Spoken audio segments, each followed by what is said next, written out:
Right, so here we are under the car. This has got some 17mm nuts and studs in there where it should be just bolts, but we'll just take them out. I put the proper bolts back in when I do this. Well, this is just to quickly show you how easy it is to get the bolts off. This is why this little universal drive is so nice. I've got a magnet down here and my socket keeps sticking.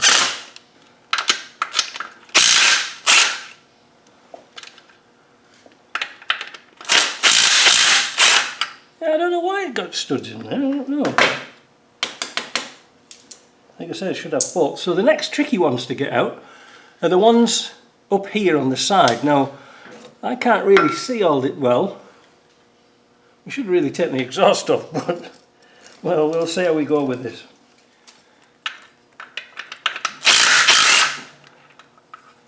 That's that one off. You'll see in a minute why I use a magnet. Because it's handy for getting the washers off. Because sometimes the washers are a pain. They just won't come off.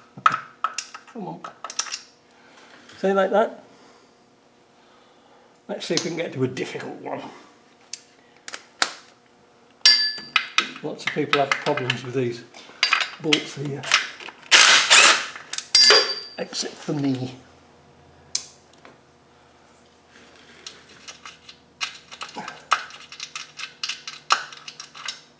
Come on.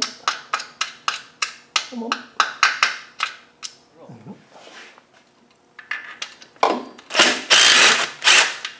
There you go. How easy was that, eh? A lot of people mess about doing that. Can't get them off. So I'm going to get the rest of the bell housing bolts on, and then I'll take the exhaust pipe off. I should have taken the exhaust pipe off earlier. But let's see what it's like to get into these ones here. These can be somewhat naughty. There you go. Straight off. Straight off. And it's always wise when you're putting these on, these inaccessible ones, use sort of nuts and washers, spring washers and plain nuts. Now, what about this nasty one up here? This is always a bugger, is this one? Not anymore. All these years you've worked this out, eh? Now I know I've got the luxury of having a lift, but you don't always. You can work on the floor. I've worked on the floor for donkey's years. There's no stopping it. Right, this last bolt, and off it comes on the floor. Or if you're anything like I used to be, on the dirt. There, so that's all those bolts out. How easy was that? Next thing, exhaust pipe. Now the exhaust pipe should be, oh, that's why I brought a 15 out, because the exhaust pipe should have 15mm nuts on. Now let's see if I can rearrange this camera. This is a tricky one to film and to get into, but we're going to try and get them bolts off, those nuts off here. There we go. Now I'm quite lucky to get that off because usually they're a wee bit tight. That one didn't come off completely, which isn't a bad thing. Oh, I can't get it in from the battery now. Let's take that off. There, it's all falling on the floor. See if we can get that last one off, and that'll call us a hero. And then we've got to take the flange off. It's a bit tricky. Shoot me, isn't it? I've known people take these off from the top, but I just can't see. There it is. That's it. I'll spin that last nut off.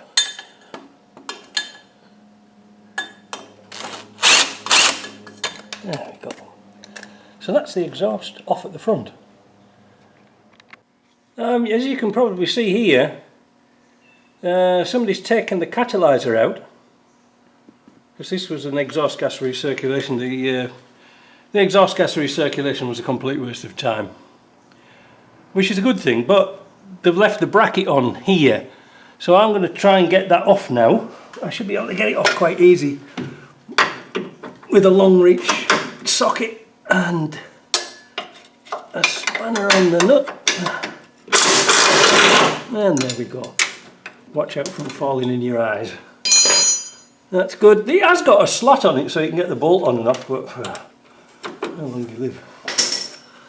Oh, let's push that off. Get the bolt out. There we go. Still a bit of weight on that. And shove them. Oh, gravity. Gravity. All the nuts and bolts and things like this, stick them on your magnet.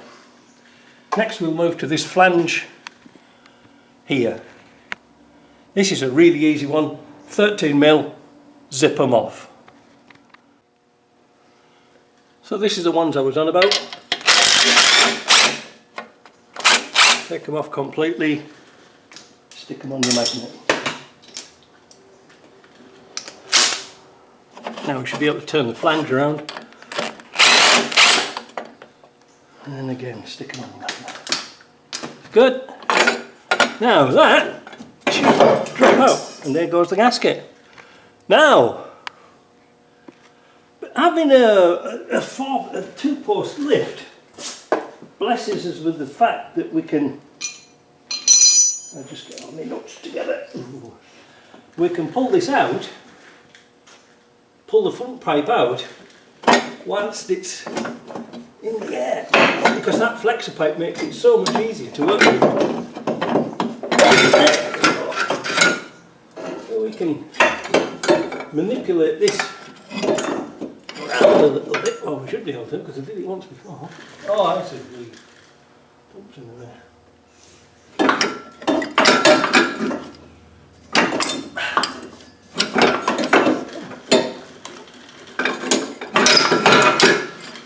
You don't need 4 hands in this job. There we go.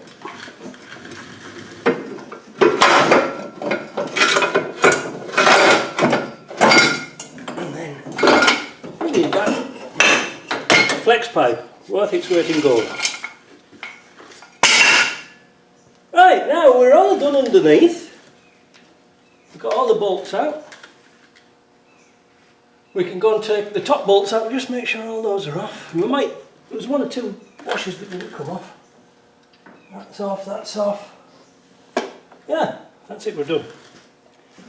There's a camera falling over. Oh, you missed it. Well, I'm not going to do it again. When the exhaust's off, now we can get to the engine mounting bolts. Now notice I've changed these when I had this engine out before, and I just put bolts in with spring washers, and you can see it's kind of easy to get out. So let's get those out, and that's our last job. So last job, those 3 top bolts, that's it. We've got no more to do. So let's get those bolts out, then we can get our lifting frame out and pull this motor out.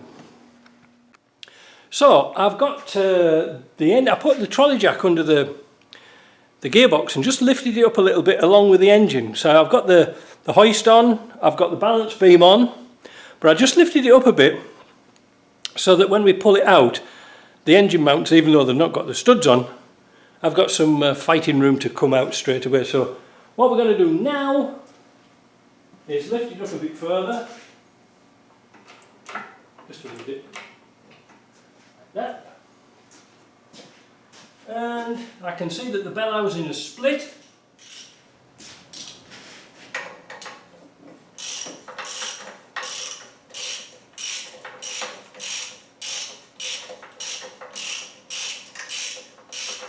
Because it's wider at the top than the bottom.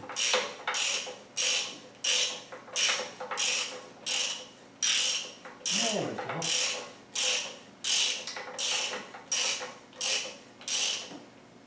That's about it. Now that should come out of the spline. We'll move that out of there. something on. Is there? No. No, I don't think so. I think I might have just gone up a bit too high.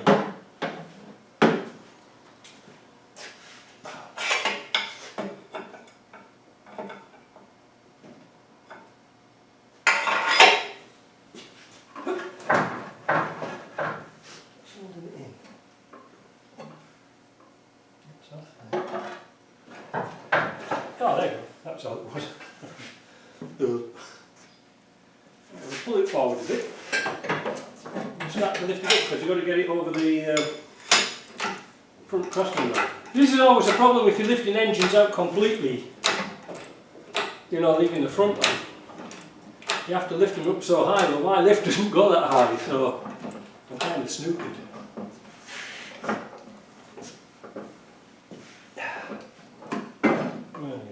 You can see why I took the expansion tank off.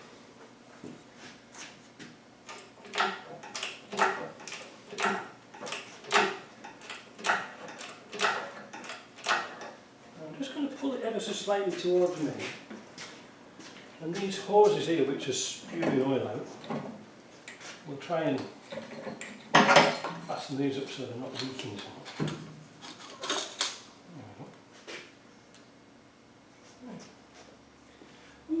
Before we take it out, we'll put our world famous wingtop protectors on.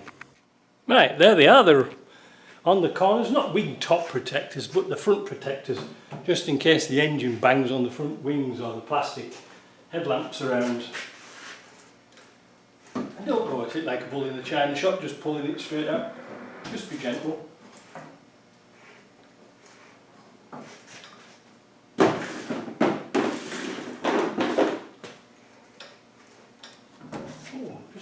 Just a little half-inch there. A little tiny bit more.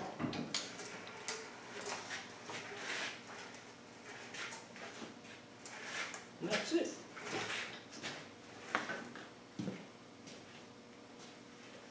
That's the engine.